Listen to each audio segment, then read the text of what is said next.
A Cristo le hicieron tres preguntas en Mateo 24, versículo 3.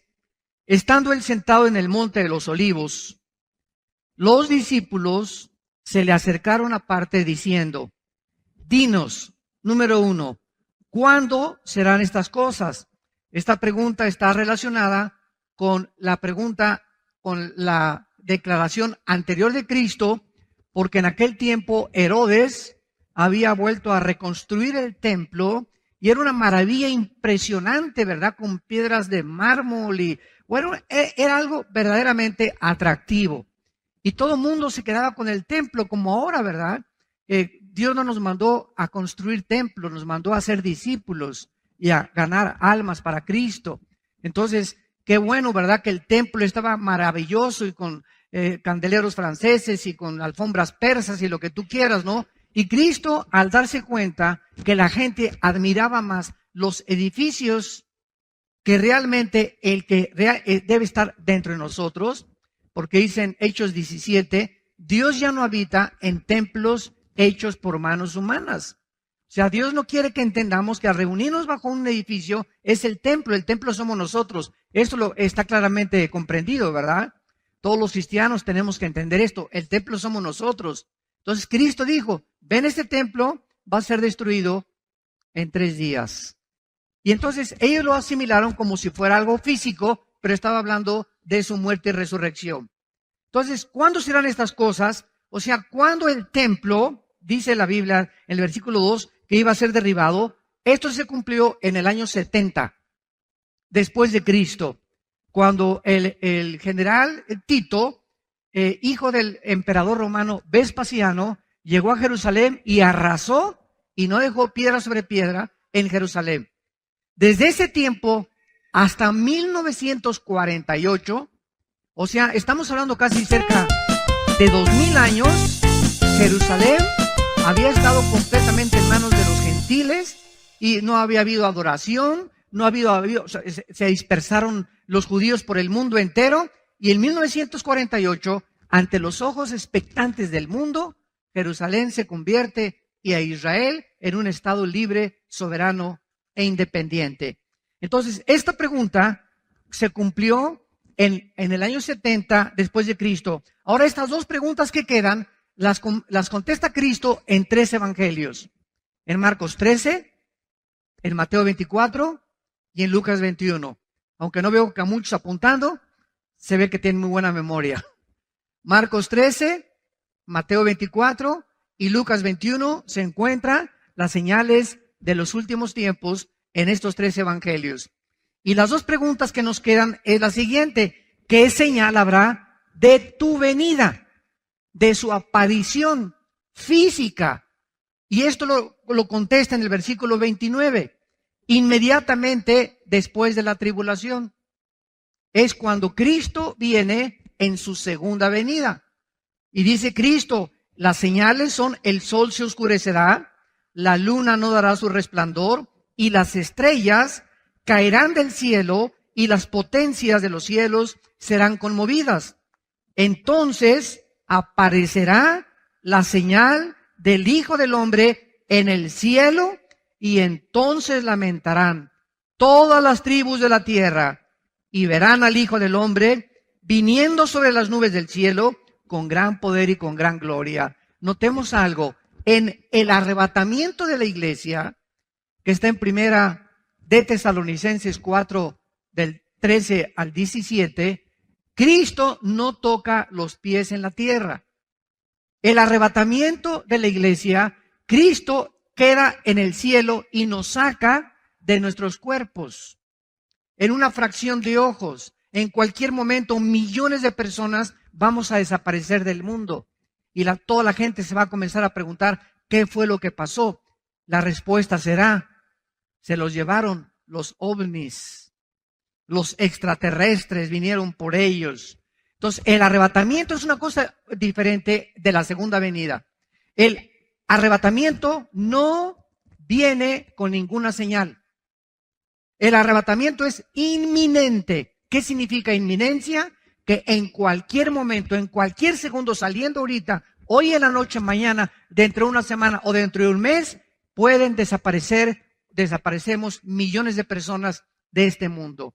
La segunda venida será después de la tribulación, cuando el anticristo se enfrente en la guerra del Armagedón, cuando las naciones se junten, como lo vamos a ver, contra Jerusalén, y habrá señales en el cielo, se conmoverán las potencias de los cielos, y será algo visto por todo el mundo, tanto el occidente como el oriente, verán a Cristo viniendo con nosotros y con sus ángeles, y bajamos ya con Él a establecer el reino milenial prometido a Abraham, Isaac, Jacob, David, Salomón y a todos los profetas del Antiguo Testamento. Entonces, esta es la señal. Y finalmente dice Cristo, la última pregunta, ¿y qué señal habrá del fin del siglo? Y es lo que estamos estudiando. ¿Qué señales se están cumpliendo ahorita en nuestra generación? Cristo contesta en el versículo 4, respondiendo Jesús les dijo, lo primero que Cristo les dijo es que tengamos cuidado de ser engañados con falsas señales, desde luego. La capacidad de engañar la puedes ver tú en un mago. Muchos de ustedes han ido al circo o han ido a espectáculos de los magos, ¿verdad? Y luego estamos hablando de la magia blanca, que agarran el mago y te saca un pañuelo y te sacan los pájaros de aquí, salen los pájaros de por acá, etcétera, etcétera. Y el ojo se queda estupefacto. Y nos quedamos creyendo que realmente traía aquí una cotorra el mago, o que de aquí traía un pájaro, etcétera, etcétera, o que del sombrero saca un conejo, ¿verdad? Y todo obra alrededor de lo que se llama el engaño de la mente y de los ojos. David Copperfield, por ejemplo, es uno de los magos más sobresalientes en el siglo XX y XXI. Él tiene su espectáculo en Las Vegas regularmente, y tú vas a ver a David Copperfield. Hace algún tiempo mi esposa y nosotros fuimos a ver qué es lo que realmente estaba, y te paras enfrente de él y de repente aparece ahí en la pared y volteas y dice, pero hace segundos estaba aquí y ahora él está ahí. ¿Y saben ustedes cómo se llama esto? Esto se llama un holograma. O sea, tú puedes presentar aquí a un cantante muy famoso sin que él esté. Es el holograma de él. Y aparece y crees y lo jurarías que es él. Es como una condensación en el área y en el espacio de esta persona. Y no es él, no está ahí. Y muchos ya están haciendo eso en el mundo. Cuando se enferman de la tos, algunos cantantes o espectáculos, aparecen hologramas de ellos y son realmente como si fueran ellos en realidad. ¿Qué cosa? Engañan al público. Bueno, si el engaño puede ser físico, imaginémonos el engaño espiritual. Ahora, ¿cómo podemos prevenirnos nosotros ante el engaño espiritual? Porque en el engaño físico, a menos que el mago me diga cómo está el truco, oye, ¿cómo le hiciste para sacar ese conejo? ¿O cómo le hiciste para que te metieran una caja y te metieran espadas y parece que lo atraviesan y sale la muchacha de la caja como si no le hubieran hecho absolutamente nada? Hasta que no nos los explique el mago, no podemos detectar el truco, aunque sabemos que es un truco, desde luego, no puede ser real, ¿verdad? Pero ¿cómo podemos discernir nosotros el problema de no ser engañados espiritualmente? Vayamos al libro de los Hebreos. Y veamos en el capítulo 5, porque es tiempo de tomar en serio a Dios. Hebreos 5 dice el versículo 12 al 14, porque debiendo ser ya maestros, o sea, si hay cristianos que me escuchan en esta mañana o a través de las redes sociales, ahorita estamos en internet, y estamos alcanzando a millones de personas ahorita a través del internet. Todas las personas que nos escuchan, si tú eres un cristiano que ya tienes 5, 6, 8 años de cristiano, y en todo este tiempo ni siquiera a tus hijos les has compartido, por ejemplo, ahorita lo que estás aprendiendo, por eso es tan importante tomar notas, porque no siempre la memoria nos falla. Y hoy llegas en la tarde con tu mamacita que está enferma, que no puede venir a la iglesia, y le compartes el estudio, esta conferencia de hoy, mamita, fíjate que encontramos, el pastor habló de las señales, etcétera, etcétera. ¿Qué significa esto? Que somos llamados a que lo que recibimos tenemos que entregar. ¿A quién le compartes los estudios, por ejemplo, del ITI? Muchos de ustedes están inscritos en el Instituto Teológico Internacional que impartimos nosotros. Mi hermano Alejandro es el director. Tenemos más de 2,000 alumnos también por internet del ITI. Pero cuando tú vas a estudiar el ITI y nomás recibes y engordas y engordas y engordas, y ya sabes soteriología, ya sabes escatología, y ya sabes esto, y ya sabes aquello, pero ese conocimiento, ¿a quién tú se lo estás transmitiendo? ¿Alguna hija? ¿Algún hijo? ¿En tu trabajo? ¿En la hora de lunch en el trabajo? ¿A quién? Debiendo ser ya maestros, entendamos esto. Dios espera que lo que recibimos nos convierta en maestros, o sea, en personas que enseñan a otros y transmitan a otros el conocimiento de Dios. Esto es muy importante que tú lo entiendas y lo tomes en serio. Y es una ley inexorable espiritual. Lo que no entregamos, lo que no entregamos, no lo podemos recibir tampoco. Acuérdense el cuento del ranchero. Oye, vieja, se levanta el ranchero. ¿Qué pasó, mi viejo? Pues aquí no hay nada de sandías que han crecido en el campo. Y le dice la señora, ¿verdad? Pues, ¿y qué has sembrado, Chole? ¿Tú cuándo te pusiste a sembrar semillas tú? Tú nunca has sembrado semillas de sandías. Si no has sembrado semillas de sandías, ¿cómo estás esperando que crezcan sandías? Ah, pues sí es cierto, ¿verdad? Está bueno, vieja. Y así hay muchos de ustedes. Ay, pues no tengo para la colegiatura de mis hijos, y no tengo para esto, y no tengo para aquello, y me está fallando la memoria. Oye, es que, ¿cómo puedes tú recoger lo que no has sembrado? ¿Cómo esperas tú que puedas recoger y que puedas progresar en la vida si no siembras? ¿Cómo esperas que tu entendimiento crezca y tu comprensión crezca espiritualmente si lo que te da Dios es para engordar nomás para ti? Nomás le echas a las bolsas y a las bolsas y a las bolsas, y el conocimiento, no solamente económicamente, también espiritualmente, nada más te engordas y ya sabes mucho y vas al seminario, lo que tú quieras, o conoces mucho de la Biblia, pero ese conocimiento aquí lo tienes. Si tú no das lo que tú tienes, Dios cierra la puerta y la llave. Cierra la llave. ¿Sabes por qué lo hace? Porque nos envanece el conocimiento. El conocimiento envanece. Pero cuando comenzamos a compartir ese conocimiento, entonces nos edificamos y edificamos a los demás. Y fuimos llamados para edificar a los demás. Los dones que nos da Dios, todo lo que Dios nos da, es para edificar a su iglesia. Debiendo ser ya maestros, después de tanto tiempo, tienen necesidad de que se les vuelva a enseñar cuáles son los primeros rudimentos de la palabra de Dios. Y habéis llegado a ser tales que tenéis necesidad de leche y no de alimento sólido. Los rudimentos son las cosas más, los principios elementales de la Biblia. ¿Cuál es el más elemental de todos? Antes de que subiera Cristo al cielo, ¿qué dijo? Ir a las naciones y predicar el evangelio y hacer discípulos. Fue la primera orden, se llama la Gran Comisión. Haz discípulos, o sea, convierte a gente, háblale de Cristo y conviértelo en un seguidor mío, dice Jesús. Pero si tú no le enseñas cómo me pueden seguir, la gente no me puede seguir.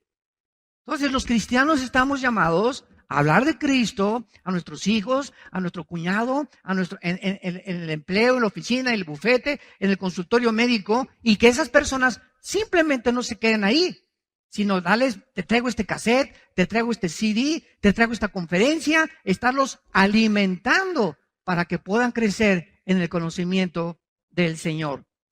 Y dice el versículo 13, entonces, porque tú no has hecho esto, ¿sabes cómo te clasifica Dios? Si tú no eres un maestro, si tú no eres una persona que estás compartiendo la palabra de Dios, dice la Biblia que Dios cierra la llave y te quedas en la infancia espiritual. Hay millones de cristianos en el mundo,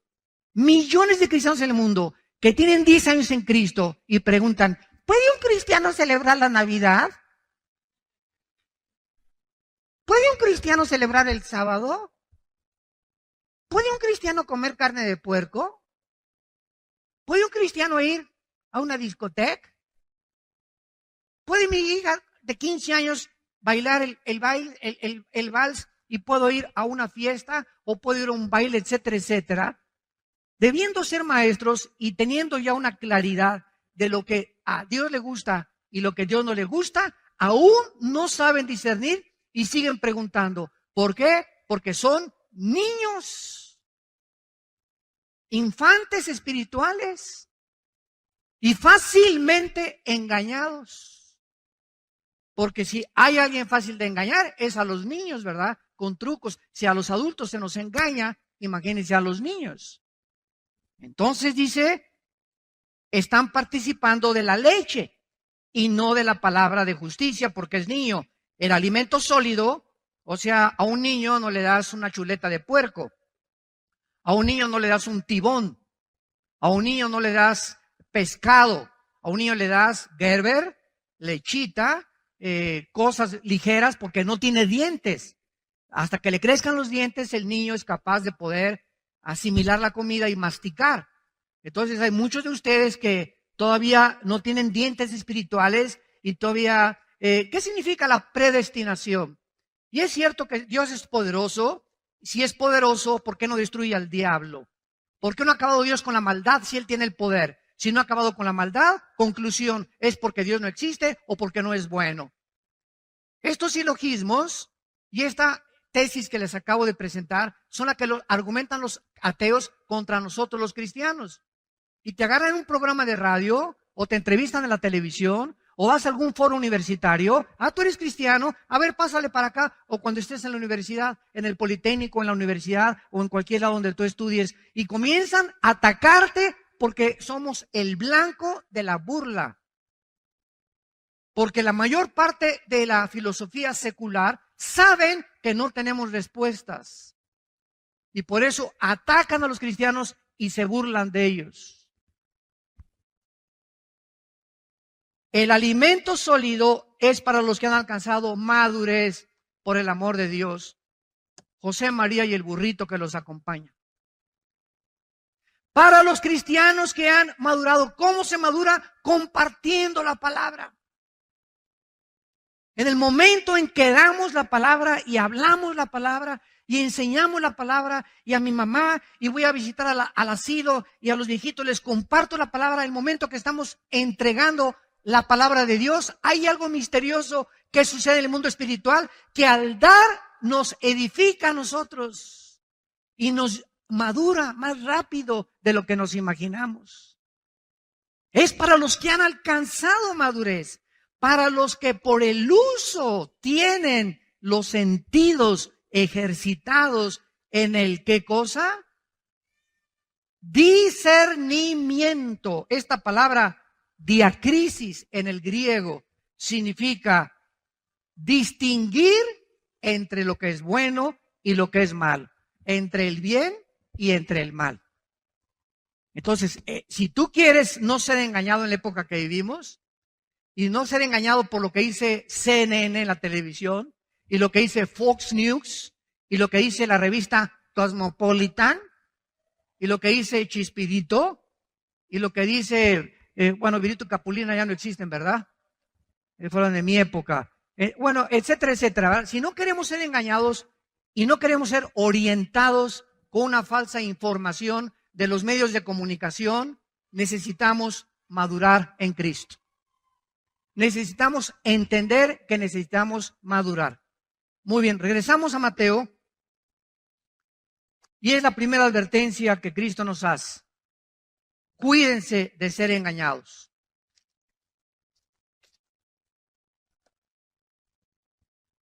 Me voy a detener un poco más aquí porque siento compartirlo. Hace poco en Estados Unidos, una pareja, ella era de Arabia Saudita, él era de origen musulmán, de repente se llama radicalización. ¿Qué cosa es cuando una persona es radicalizada? Cuando es adoctrinado o endoctrinado hacia una ideología y te convierten de repente en un creyente o en un ateo.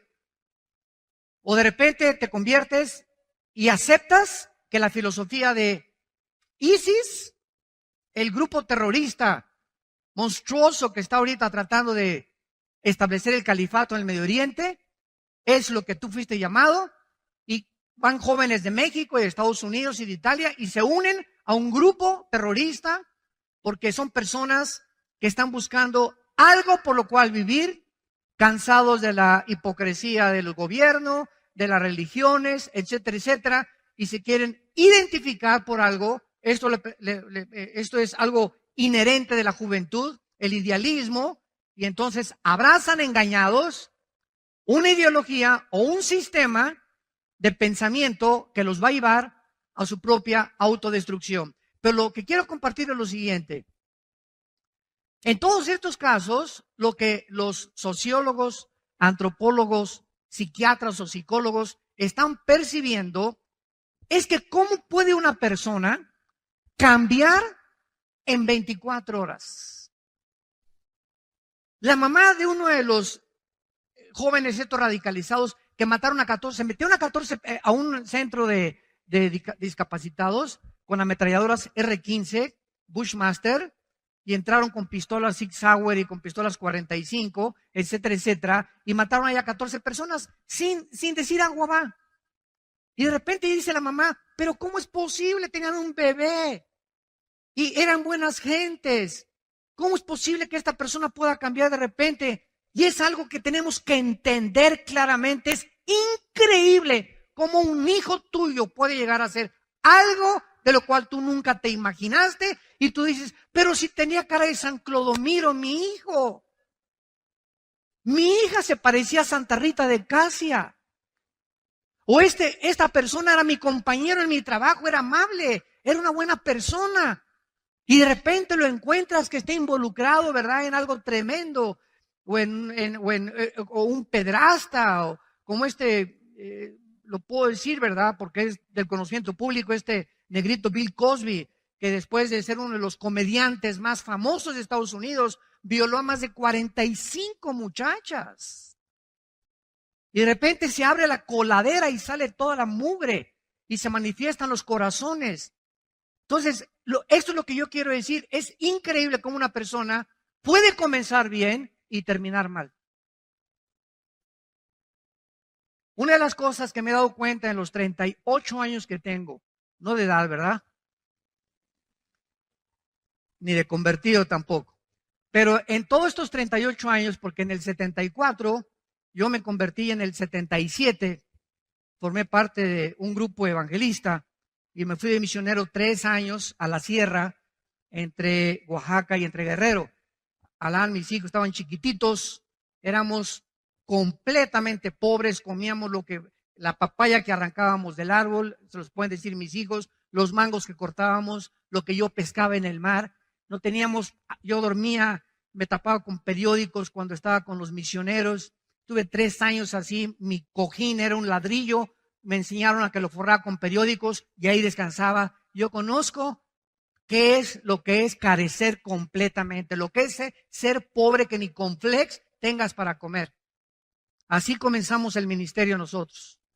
No como estamos ya ahorita, que Dios ha podido empujarnos un poco más y más. Pero comenzamos desde abajo completamente. Y en todo este tiempo que llevo predicando en las naciones el Evangelio de Cristo, me he encontrado con buenos predicadores, con buenos misioneros, y regreso a un país y me dicen, ¿se acuerda usted de ese pastor o se acuerda usted de esa persona? Claro que sí me acuerdo. Pues hermanos, fíjense que cayó. ¿Cómo que cayó? Sí, como decía hace muchos años el famoso clavadista y uno de los primeros que ganaron medallas de oro en las Olimpiadas, Joaquín Capilla. En 1952-53, Joaquín Capilla fue el primer mexicano en ganar una medalla de oro en clavados. Y Capilla, que iba a nuestra iglesia, ya murió hace algunos años, nos decía, la lana, la fama y la dama. El dinero, el orgullo y las mujeres son los 3 enemigos de cualquier varón. Si no cae por una mujer, cae por amor al dinero o cae por amor al control y al dominio de los demás. Y estas son las cosas en las que debemos de tener cuidado y abrir completamente nuestros sentidos espirituales y darnos cuenta que un varón no puede jugar con las mujeres. Número uno, un varón tiene que tener mucho cuidado en cómo administra sus bienes materiales. Y un varón nunca debe estar, nunca una persona que busca el control de otras personas o el dominio de otras personas es de Dios. Los más grandes siervos de Dios y los más grandes hombres que Dios usa son aquellos que no te dicen quiero un puesto o una posición, sino que te dicen ¿dónde puedo venir a barrer? ¿Dónde puedo venir a ayudar? ¿Dónde puedo venir a servir? Ayer en el desayuno, un ejemplo, ayer en el desayuno vino un hombre desde Saltillo al desayuno, desde Saltillo, Coahuila. Desde allá vino 12 horas manejando. Únicamente quería venir al desayuno. Llegó aquí a las 5 de la mañana al hotel. Ahí lo encontraron en la puerta. Y lo encontró uno de los siervos que trabajan con nosotros. Y le preguntó, ¿qué hace usted aquí? Estoy esperando la conferencia. Oiga, pero comienza hasta las 9:30. No importa. ¿Puedo barrer o puedo hacer algo mientras viene la conferencia? Y cuando llegué, le tuve que dedicar, ¿verdad?, todo el tiempo posible, porque él quería hablar conmigo, quería retratarse conmigo, dice que ama la palabra de Dios. Y cuando yo supe todas estas cosas, yo vi ahí un potencial de un gran hombre que Dios va a levantar. Imagínense nada más, ¿qué puedo hacer mientras se abren las puertas del hotel? ¿Puedo barrer? Me quieren llevar una persona con medios económicos solventes. ¿Puedo acomodar las sillas? Esos corazones son los que Dios busca. Entre ustedes, el que sirve a los demás es el más grande entre ustedes. No el que busca que lo sirvan, el que se somete a la autoridad y no le importa qué humillación tenga. Ese es el corazón de Cristo, que siendo igual a Dios, no estimó el ser igual a Dios, sino que se humilló a sí mismo y tomó la forma de un siervo con nosotros. Y estando en condición de siervo, se humilló hasta lo sumo, haciéndose obediente hasta la muerte y muerte de cruz. Y eso lo hizo por el amor que nos tenía. Ahora veamos a continuación en el versículo 12. En las conferencias anteriores analizamos las guerras, los rumores de guerras, etcétera, etcétera, los terremotos, las hambres. Y en el versículo 12 vemos otra señal y vamos a ver si es relevante a lo que Jesús profetizó. Y por haberse multiplicado la maldad, el amor de muchos se enfriará. No está hablando de la gente que no es cristiana, porque la gente que no es cristiana no conoce el amor de Dios. En primera de Juan dice, Dios es amor. Y los que no aman como ama Dios, no han conocido a Dios. Y la palabra amor que la Biblia usa es la palabra ágape, en el griego. Ágape, que significa amar incondicionalmente. Es el amor que los maridos debemos tener a nuestra esposa. Efesios 5, 24 y 25. Maridos, amen a vuestra esposa como Cristo agapeó, como Cristo incondicionalmente, siendo un pecadores, no esperándonos que nos portara bien, así de sucios nos amó hasta la muerte. Entonces no vengas, por favor, pues hasta que no se porte como Santa Mónica, mi esposa, y hasta que no me haga mis huevitos como chorizo, como a mí me gustan, y hasta que no sepa que aquí yo soy el que mando, yo no puedo amarla así. ¿Sabes una cosa? Ahí estás condicionando tu amor. Muy bien, esta palabra maldad es la palabra anomia en el griego. Por haberse multiplicado la anomia. ¿Qué es la palabra anomia? Es la palabra que significa rebelión, escucha, contra las leyes morales. Vamos a hacer un panorama rápido para que nos demos cuenta de qué forma la maldad o la rebelión contra las leyes. ¿Quién pone las leyes morales? Dios, ¿verdad? Nadie puede legislar la moral más que Dios. Los nazis legislaron su moral y para ellos no era, ¿verdad?, asesinar, era eliminar por causa del Estado. La ideología comunista, cuando estuvo vigente la Unión de Repúblicas Socialistas Soviéticas, le quitaron la palabra robar y le pusieron expropiar. Ya se oye menos feo, ¿verdad? Y así vemos cómo nosotros, ¿verdad? A través del tiempo, los seres humanos vamos barnizando, pintando el pecado. Entonces, cuando vemos que Dios nos advierte de que vendrá una rebelión contra las leyes morales, nos damos cuenta que esta revolución moral tuvo su inicio principalmente, síganme con mucho cuidado, en la década de los 60. En la década de los 60, estamos hablando hace aproximadamente 55 años, se inició una revolución en contra de las leyes morales de Dios, de inmoralidad e intelectualidad, principalmente en el occidente. Veamos rápidamente, desde los 60 hubo un surgimiento del ateísmo, del hipismo, el relativismo, el humanismo, evolucionismo, materialismo, hedonismo, etcétera, etcétera. Llega a las Américas Elvis Presley, los Beatles, los Rolling Stones, los Doors, Judas Priest, otros grupos de heavy metal que introducen, principalmente por los Beatles introducen al mundo la marihuana a los jóvenes. Cuando John Lennon se va a la India con el Maharaji, Tachi, Kachi, Mamakarachi, y desde allá regresan a Inglaterra con un churrote así, ¿verdad? Y presta para andar iguales. Y comienzan a poner de moda esa presta para andar iguales. Y en los 60, yo me acuerdo en los 60, sí, yo no tenía un solo amigo en los 60, uno solo que no se las tronara. Y no estoy hablando de personas de baja calidad o pobres, de personas de media clase alta y personas pudientes y profesionistas. Increíble. Ahorita vea Colorado. En Denver, ustedes saben, tenemos una iglesia Día Nueva en Denver, Colorado. Ya hay una tienda de marihuana en Denver para vender marihuana. Y todo el mundo está marihuanándose en Denver, ¿verdad? Porque ya se permitió en Colorado el uso y el consumo de la marihuana.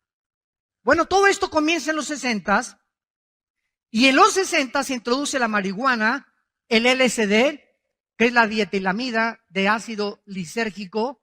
Ustedes escuchen, bueno, mejor no lo escuchen, pero la canción de los Beatles, ¿verdad? The Yellow Submarine, el hielo submarino, LSD, y Lucy in the Sky with Diamonds, Lucía en el cielo con diamantes, es LSD. Y John Lennon hizo esa canción en un viaje, en un pasosontote que se dio con este ácido lisérgico, el LSD. Entonces, ahí es cuando entra y todo el mundo comenzó a hacer viajes alucinantes, marihuana, cocaína, hashish, éxtasis. Y además de esto, en los 60 comienza la liberación sexual, donde se juntan millones de jóvenes en el mundo, para que tengan idea de cómo esto ha evolucionado, protestando contra la guerra de Vietnam, protestando contra la guerra de Corea, protestando contra la hipocresía de los adultos, contra los gobiernos, y se juntaron lo que se llamaron los hippies. Pregúntenle a mi hermano Alejandro que fue hippie. Mi hermano Alex, ¿verdad? Que es ahorita el director, ¿quién lo creyera, verdad? Que es el director del Instituto Teológico Internacional, traía el pelo hasta para acá, por acá, y peace and love, ¿verdad? Y era la época, los 60, o sea, así andábamos casi el 90% de los jóvenes con el pelo largo, no queríamos trabajar, protestando, y comenzaron a hacerse comunidades para vivir 3 hombres con 5 mujeres, o 10 mujeres con 4 hombres, o al revés. Y en los 60 comenzaron a nacer millones de seres humanos sin un papá o sin una mamá, o por lo menos no sabían quién era el papá ni quién era la mamá. La revolución sexual de los hippies. Ahora, aunado a esto, para que vean cómo el mundo ha comenzado a sumergirse en un caos completamente moral y filosófico, aunado a esto, surge Jean-Paul Sartre, el ateo del existencialismo francés, Jean-Paul Sartre, y escribe el libro La náusea y el muro. Y este hombre, Sartre, comienza a invadir. El joven ya estaba moralmente degradado, la marihuana, el hashish, el LSD, etcétera, etcétera. Físicamente el diablo ya estaba destruyendo a la juventud. Ahora venía el ataque intelectual a la mente, el ateísmo francés, de Rousseau y de todos los ateos que absorbió Jean-Paul Sartre. Y Jean-Paul Sartre comienza a decir, es que el existencialismo es la ideología en la que yo no necesito más que existir. No hay ninguna diferencia entre nosotros y los animales. Sartre, como lo vamos a ver más adelante, infectado por Carlos Darwin. Porque todo el siglo XX, los filósofos del siglo XX, que fueron Sigmund Freud con la mente humana, ateo.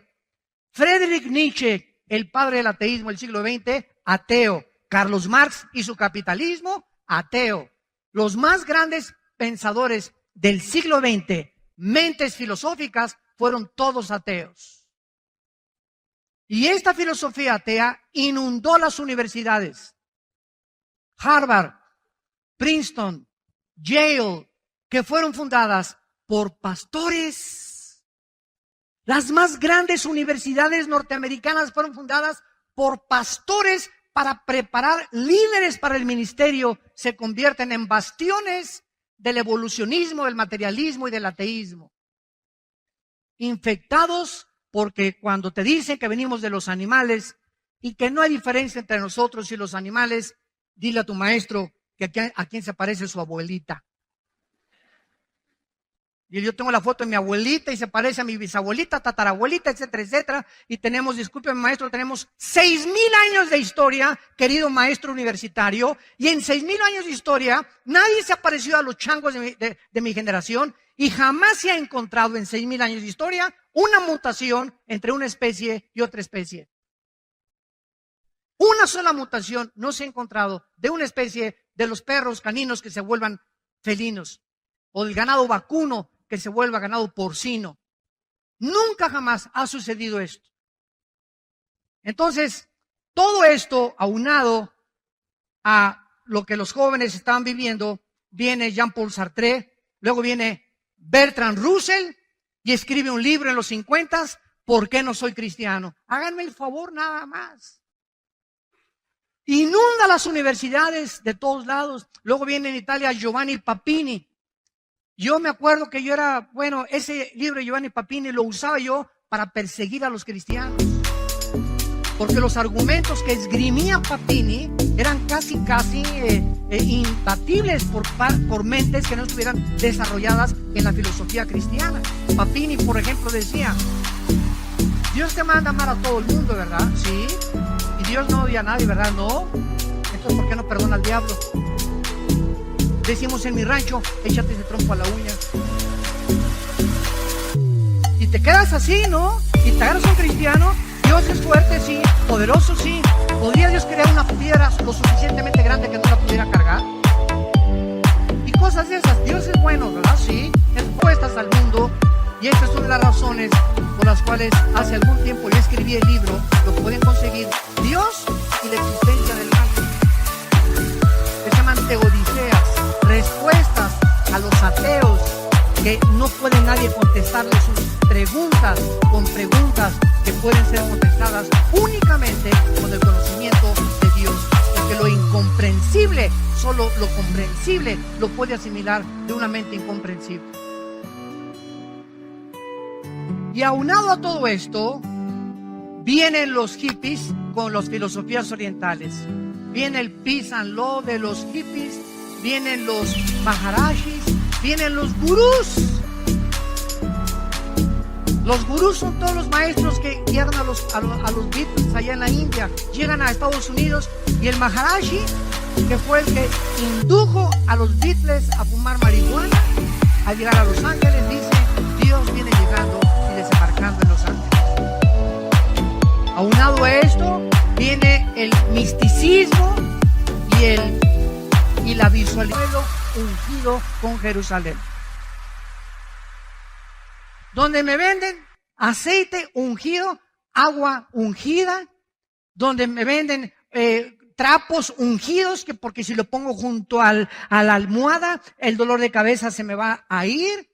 Y viene un misticismo que entra a la iglesia cristiana y los cristianos comprando y mandando, sí, mándeme el trapo ungido, mande la botellita ungida, mándeme aquello, y brincamos del naturalismo y de la fe cristiana a la brujería. Porque eso es brujería pura, 100%.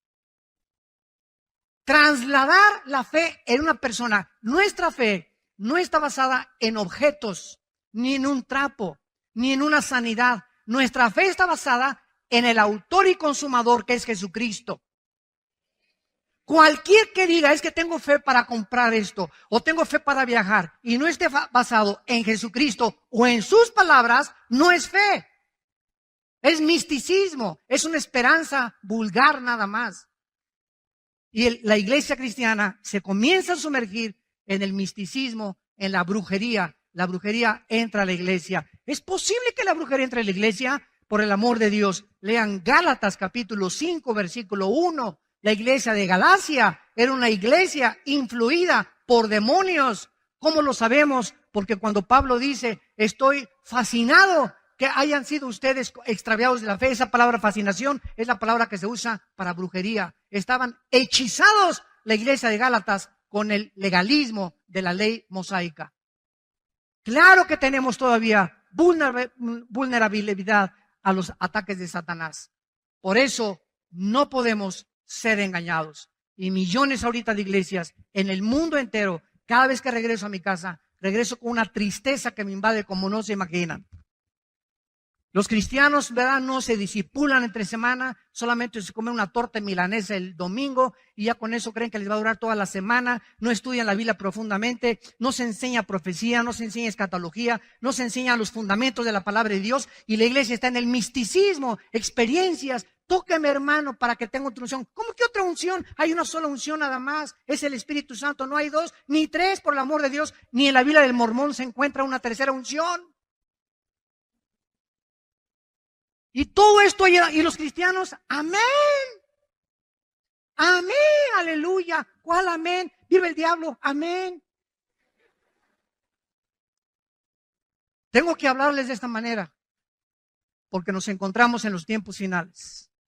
Y Jesús dijo, como en los tiempos de Noé, así será mi venida. La mayoría no entendieron y se los llevó a todos del diluvio. Y los cristianos en nuestra época no quieren entender, no quieren servir, no quieren amar a Dios con todo su corazón. Quieren, ¿verdad?, que se les sirva y llegan a la iglesia. En esta iglesia no hay amor, me voy donde me amen. Tú no vas a la iglesia a buscar quien te ame. Tú llegas a la iglesia a buscar a quien tú amar, a quien abrazar, a quien darle un favor, por quien orar, por quien tener misericordia, a quien dar mientras más demos. Todo lo que Dios nos ha dado, dinero, conocimiento, intelectualidad, todo lo que demos, todo lo que salga de nosotros, nos lo regresa a Dios multiplicado. Salta de tu cascarón ya, rompe tu cascarón ya de egoísmo donde vives. Es el ego de nosotros. Y me hicieron esto, y me escucharon por allá, y vienes a servir. Venimos a servir todos, somos siervos inútiles. Ahora hasta apóstoles ya hay. El año que entra va a ser un papa ya.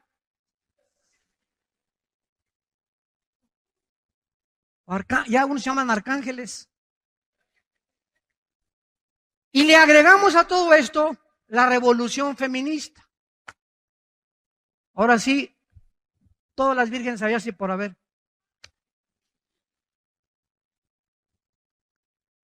La revolución feminista, las mujeres hartas, cansadas del machismo. Cansadas de que ya macho camacho nada más en su casa. De ser tratadas mal, etcétera, etcétera. Y comienzan las mujeres, ¿verdad?, a juntarse y se forman grupos. Desgraciadamente, las que encabezaron el movimiento de la revolución feminista fueron todas lesbianas. Y actualmente en Estados Unidos, la presidenta del movimiento feminista y en Sudamérica son lesbianas. heridas, mujeres heridas, lastimadas por algún hombre, muchachas que a los 14 años, así lo dijo la presidenta en Estados Unidos, dijo esto en su testimonio. Y ahí viene la misericordia de nosotros. ¿Por qué soy así? A los 14 años me violó un hombre. Y esa violación fue algo traumático en mi vida que me marcó con un odio al sexo, a los hombres. Una mujer lastimada. A los 18 años, una mujer lesbiana se acerca conmigo y me comienza a acariciar, etcétera, etcétera, y comienzo a buscar entonces el amor de las mujeres. Y ya a los 25 o 30 años de edad es muy difícil que se pueda cambiar las neuronas del cerebro más que por la sangre de Jesucristo. Nada más Cristo puede cambiar la condición de una persona lastimada y herida así. Y esta es la razón por la cual el movimiento feminista se junta mujeres lastimadas por varones, por machos, camachos, vuelvo a repetir, y comienzan estas mujeres a argumentar la abolición. Se acabó el liderazgo de los hombres. Aquí en esta casa ahora la que mando soy yo, el matriarcado, en la iglesia, en el hogar y en los estados.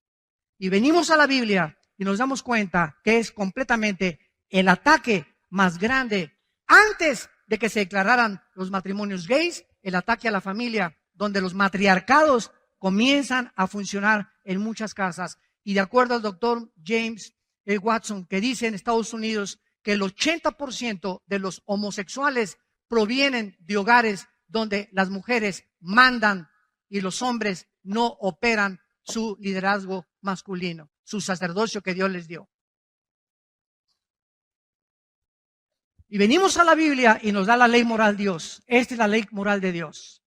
Para meternos al camino, para orientarnos y hacernos ver qué equivocados estamos en escuchar esto y aquello. Es Dios, Jesús dijo, yo soy el camino. Si seguimos a Cristo, Él nos va a guiar y nos va a sanar. Si tú tienes esta tendencia de rechazo a los hombres y me escuchas, o si tú eres hombre y te ves en el espejo y te bajas los chones y el espejo te dice que eres macho, que eres hombre, entonces si tu mente te dice que no, que eres mujer, traes tornillos flojos. Algo está mal en tu mente que está contradiciendo tu misma naturaleza, entiende esto. ¿Qué tienes que hacer? Oh Dios, cámbiame. Vengan a mí los que están trabajados y cargados y los haré descansar. Es Cristo la respuesta a los problemas más profundos, existenciales, mentales del ser humano. A eso murió en la cruz, para sanarnos, para darnos vida y darnos vida en abundancia. Para que entendamos que no podemos funcionar de otra manera. Cualquier otro camino, hay caminos que parecen derechos, pero su fin es camino de muerte. Y si no seguimos ese camino, estamos en un camino equivocado. Y ahí es donde viene el arrepentimiento. En 1973 se legaliza, en penúltimo lugar, el aborto en Estados Unidos. Más de 15 millones de bebés han sido muertos en los últimos 40, 50 años. La marihuana se legaliza en Colorado y en junio de este año, de los 9 jueces que ocupan el Tribunal Superior de Justicia en los Estados Unidos, 5 jueces legalizan los matrimonios gays. Como decía un abogado cristiano hace poco que escuché, si Estados Unidos es una nación democrática y ha luchado por la democracia en el mundo, ¿cómo es posible que no se haya hecho un consenso, verdad, para que la población determine, porque eso es una democracia, el pueblo gobierna, una votación para ver quiénes son los que más votamos, si estamos de acuerdo con el matrimonio gay o con no el matrimonio gay? Ahora, 5 hombres determinan y redefinen el matrimonio y la familia. 5 hombres. Nos extraña que nuestra sociedad esté al borde de la destrucción, cuando es la familia el fundamento de toda sociedad. Nos extraña que ahora los niños menores de edad se están convirtiendo en asesinos. Nos extraña que la misma naturaleza se está volviendo contra nosotros.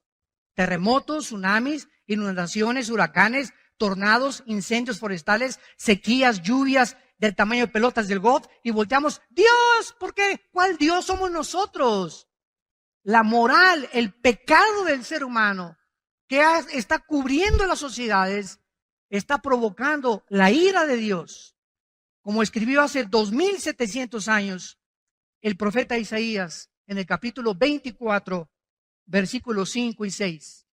Escuchen lo que hace 2700 años, para terminar, escribió este profeta acerca del final de la humanidad. Y la tierra se contaminó bajo sus moradores, porque traspasaron las leyes, falsearon el derecho, Isaías 24, 5 y 6, quebrantaron el pacto sempiterno. Por esta causa, la maldición consumió la tierra, y sus moradores fueron